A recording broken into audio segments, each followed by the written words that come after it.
Баршаңызға сәлем. Менің каналыма тіркеліп, лайк басуды ұмытпаңыздар.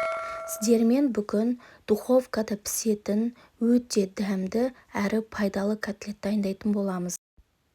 Ол үшін бізге фарш, сәбіз, сарымсақ, картоп, чеснок, қаймақ 2 ас қасық, бұрыш және дәміне қарай тұз қажет болады.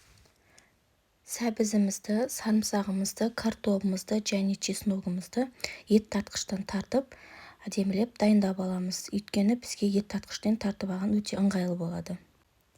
Фаршымызды алып, арнайы ыдысымызға салып аламыз да, оның үстінен жаңағы ет тартқыштан тартып алған сарымсағымыз, картопымыз және сәбізімізді салып аламыз.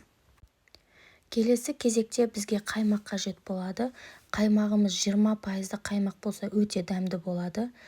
2 ас қасық қаймағымызды салып аламыз. Және де дәміне қарай тұзымызды қосамыз. Және де қара бұрышымызды салып аламыз. Біздің бұл жасап жатқан котлетімізге жұмыртқаның еш қажеті болмайды. Барлығында жақсылап тұрып араластырып аламыз. Біркелкі болуы керек. Арасында тұзын көріп қойыңыздар. Қолға қысып ұстағанда арнайы бір-біріне жабысатын котлеттің формасына келетіндей болуы керек. Енді котлеттерімізді өздеріңіз ұнаған формада және де өздеріңізге ұнаған көлемде жасап алыңыздар. Менің котлеттерім осындай болып шықты. Барлығында жақсылап бір формаға келтіріп алдым. Біз котлеттерімізді майға қуырмай духовкада пісіретін боламыз. Ол үшін духовканың арнайы формасына 1 кружкадай су құйып алыңыздар. Суық су болуы қажет. Оның үстіне пергамент қағазын төсеп аласыздар. Бұл форманың беті толықтай жабылу керек. Осы уақытта духовкаларыңызды 160 градусқа қыздырып алыңыздар. Өйткені біз дайын болған котлетімізді бірден духовкаға салуымыз керек. Пергамент қағазының үстіне котлеттерімізді орналастырып шығамыз. Арасын қатты да жақын, алыста қоймаңыздар.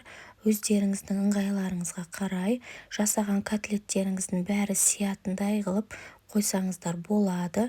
Бұл котлеттеріміз бір-біріне жабысып қалмайды. Асты күйіп кетпейді, қорықпаңыздар.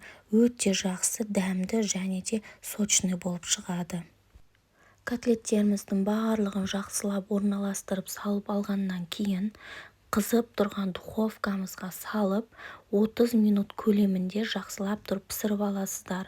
Асты күймейді, пысқанын қарап отырыңыздар. Біздің өте пайдалы, дәмді духовкада піскен котлеттеріміз дайын болды. Менің видеом ұнаса лайк басып каналыма тіркелуді ұмытпаңыздар.